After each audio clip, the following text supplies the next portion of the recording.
What in the world? That is the most amazing chocolate flavor I've ever tasted in a cake, and I'm not lying. What?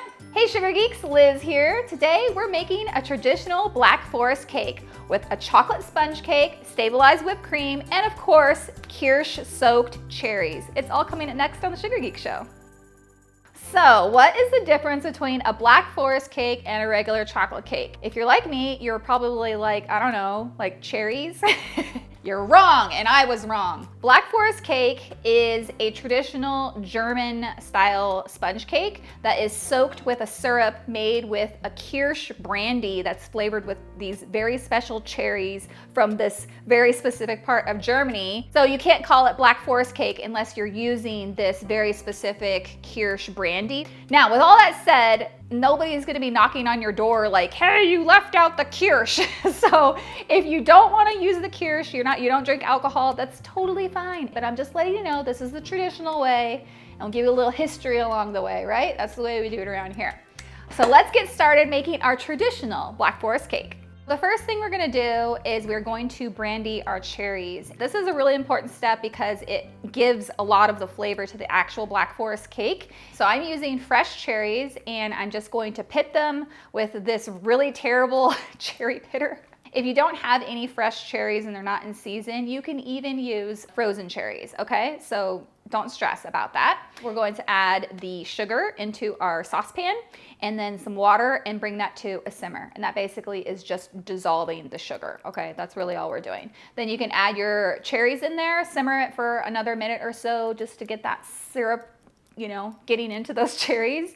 And then we're gonna take it off the heat and add our Kirsch brandy. So I didn't measure this. You could just measure it with your heart like I did, or you can add in about 1/4 cup. If you don't want to use the Kirsch, you want to keep it non-alcoholic, just omit it. Because basically Kirsch is cherry flavored alcohol. So you don't need to add anything else to add more cherry flavor. But then it's not Black Forest cake, Liz. Okay, I know that. All right, so then you're just gonna transfer that mixture into a jar or a bowl or something and put it into the fridge. Just chill out for a couple days. I cover mine just because I feel like you should cover things when they're in the fridge, but I don't know if that's absolutely necessary. And this is something that you can do ahead of time. You could do it like a week in advance, a couple days in advance. It just adds more flavor to the cherries. All right, time to make our genoise, which is just a fancy name for a chocolate sponge cake. I'm not gonna even pretend like this is a super simple cake because it's not.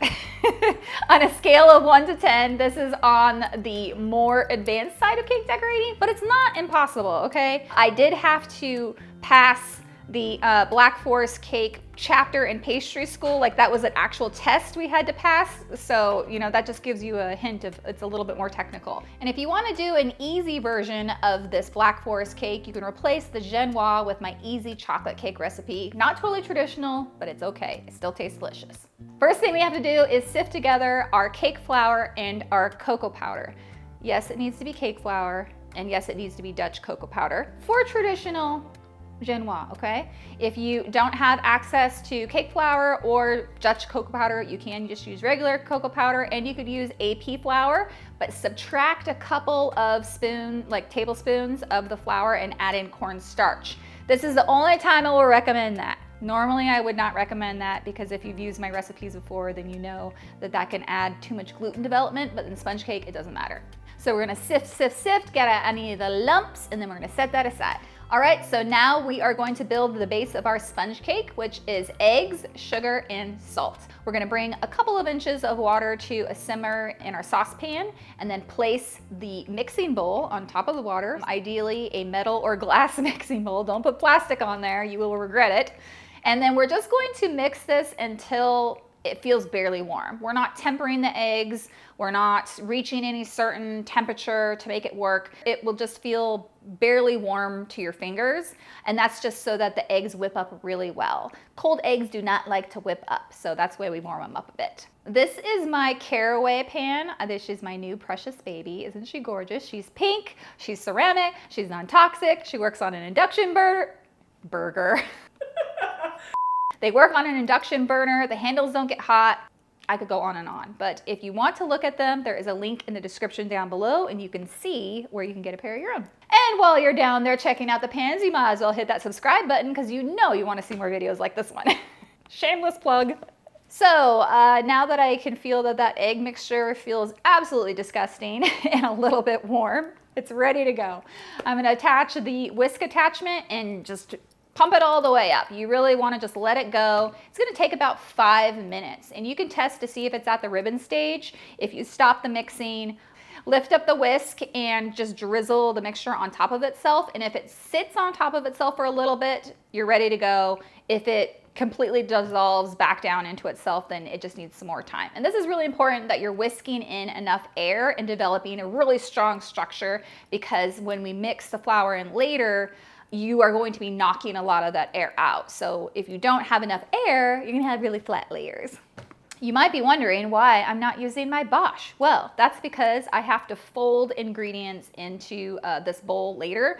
For me, it's just easier to fold directly in the KitchenAid mixer bowl, but there's no reason why I wouldn't mix in your Bosch mixer if that's all you had. So now we are going to start sifting in our cocoa powder flour mixture very slowly, right? So you just sprinkle in a little bit, maybe a third of it, and fold gently. Make sure that you go through the center occasionally so that you're not just like putting all of that dry mixture into the center, because I did that one time. So just make sure you're folding by taking your spatula down around the bottom, coming up through the center, scraping around the edges, just being really gentle with it. We're not trying to knock out any air really, but you know, if you do, it's not a big deal. You just won't have as tall of cake layers, but they will still be delicious, okay? So continue sifting in that flour mixture 2 or 3 more times until it's almost all mixed. It's okay if you still see a few streaks in there, because we're going to be mixing again, right? And you'll notice that your batter is getting lower and lower. Now we're going to take our butter that is melted but not hot, just kind of like barely warm. And then we are going to take 1 cup of our batter, put that into a separate bowl and mix that with the butter. And what we're doing is we're basically lightening the butter. The butter is super heavy. If you put it in the batter right now, it would just go right down the middle, straight at the bottom, and would just sit there. So by mixing it in with some of the batter, it gives the butter something to grab onto. And then we can add that mixture back into our bowl, and you can add in your vanilla as well now at this point, and then we're just gonna continuously fold that until everything looks like it's homogeneous. So the reason why you're not supposed to overfold this batter is just the longer you mix it, the more air you knock out, and then the flatter your layers will be. So your ability to fold in the flour as quickly and efficiently as possible without knocking air out is going to result in a taller cake. There's no leavening to save you. Okay, breathe, pat yourself on the back. Hard part is done, I promise. So now all that what's left to do is to bake our cakes up. I am using 3 6-inch pans. I've just coated them in some cake goop. If you want some extra protection, you can do a circle of parchment paper in the bottom. I'm dividing my batter evenly between 3 pans. You're just trying to make sure each one is about equal, because you want them all to bake at the same time. Then these are gonna go in the oven at 350 degrees Fahrenheit for about 20-25 minutes. I always set my timer for 20 minutes because I don't wanna over bake them, but you also can't open the door at all. Don't do it until 20 minutes, because then what could happen? Your cake could collapse, and we do not want that. How do we know when our sponge cakes are done? Well, you pray to the cake gods that they are set enough that they won't collapse, right? Technically, eggs should be set after 18 minutes. So 20 minutes is a pretty safe bet.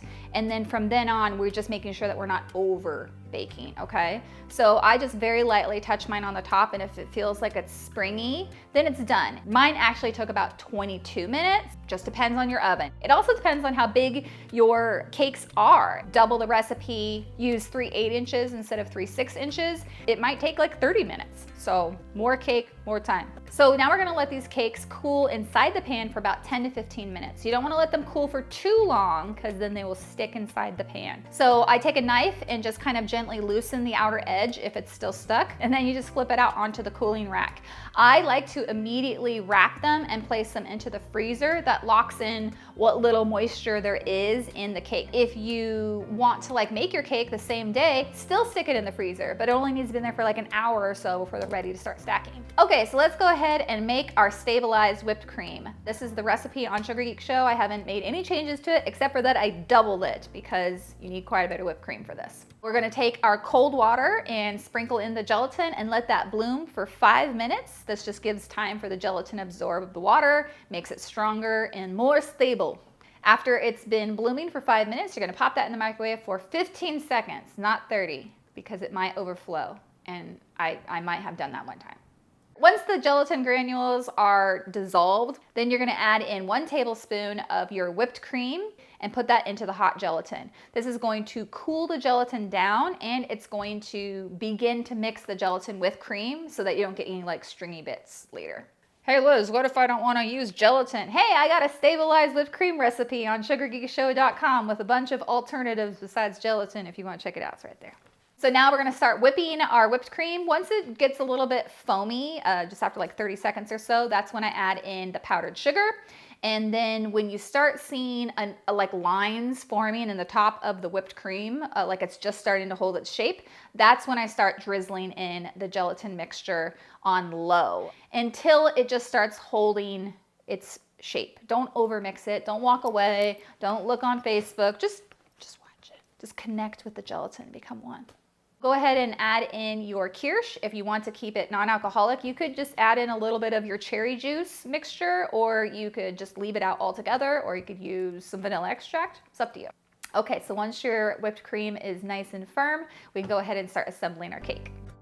All right, so time to assemble. We're gonna take our first layer of cake and place it on top of the cake board. I trimmed off the back side of the cake because I felt like that was the driest side, and that's where we're gonna soak all the syrup into. How much you add? I mean, I put a lot in there, but I didn't like dump it in there. I tried to just kind of gauge like a third. This is a sponge cake, so it's a very dry cake. This isn't like a cake you could just like slice and eat, right? It really needs the syrup. So after you have your syrup on your cake, you're gonna go ahead and add about a 1/4 inch to 1/2 inch layer of whipped cream, and then you're going to press some of those sour brandy cherries into the whipped cream. I didn't drain mine, but it did make it a little bit juicier, and the juice sometimes will leak out the side, but I like the juice. It's a battle of taste over looks. So just be aware that if you don't drain the cherries, they could drip out a little bit, but it's fine. Everything's gonna be fine. After you put a layer of cherries on there, then you cover it with some more whipped cream. And what we're trying to do here is basically make the whipped cream as thick as the cherries, right? So when the next layer of cake sits on top, it's sitting on the cherries and doesn't squish the whipped cream out the sides. So don't try and make the whipped cream taller than the cherries. Make it level, even. Then you layer on the next cake, simple syrup, and then whipped cream, and then more cherries, and then more whipped cream, and then the last layer, and then simple syrup, and that's the end. Just kidding. Now we gotta cover the whole thing in whipped cream. I did like a thin layer, kind of like you would do a crumb coat, but I didn't put it into the fridge. I just did a thin layer to kind of trap in all the crumbs, and then I immediately did a second layer of the whipped cream to just like give it that final look. I did use a bench scraper because I like a nice straight cake, but yeah, it was like a cross between rustic and perfect. So now that I have my final layer of whipped cream on there, I'm just going to shave some chocolate. You could do this with a knife, but I used a potato peeler. I'm not sure if it worked better, but it made some like really fine shaved chocolate. And I just pushed that kind of around the bottom of the cake. And I saved a little bit to use for the top. And then I also whipped up some chocolate ganache drip. This is the recipe from sugargeekshow.com. It's technically not part of the traditional recipe, but it's just chocolate and cream. So we're not adding anything that's not traditional. Make sure your ganache is probably around 90 degrees or so. I put mine into my piping bag and then just placed it onto the countertop. Thanks, Christoph, for teaching me how to do that. And it just cools it down pretty quickly because, your countertop is cold. Then I went ahead and put the drip on the upper part of the cake using a piping bag, and I put the little extra right on top, smoothed it out with a spoon, and then I used a 1M piping tip with my leftover whipped cream to add some little swirls, and then the beautiful cherries right on top. So just in case you want to dive into this cake right away, Just letting you know, it should be chilled for at least a couple hours before you cut into it, because you got to give time for that whipped cream to set, right? So I popped mine into the freezer for about an hour to kind of flash chill it, or you can make it the day before, leave it in the fridge, and the next day it'll be perfect. Plus it gives time for that syrup to like permeate all the layers, and it will taste even better the second day. And now we get to taste it. I gotta say, this looks really good. I'm excited to try it. What in the world? That is the most amazing chocolate flavor I've ever tasted in a cake, and I'm not lying. The chocolate flavor of this sponge cake is so strong. Like, it's really chocolatey. I'm shocked. I mean, and this is coming from someone who's made death by chocolate cake. It doesn't taste boozy. The creaminess of the whipped cream and like the kind of sweet tart flavor of the cherries and then the richness of the chocolate really balances each other out. Seriously, one of the most perfect chocolate cakes I've ever tasted. Mwah! If you want to make your own version of this cake, don't forget to check out the blog post down below, the link in the description of this video. Don't forget to like and hit that subscribe button and hit the notification bell so that you will be the first to know whenever a new video comes out. I'm Liz, and I will see you in the next video. You're coming with me.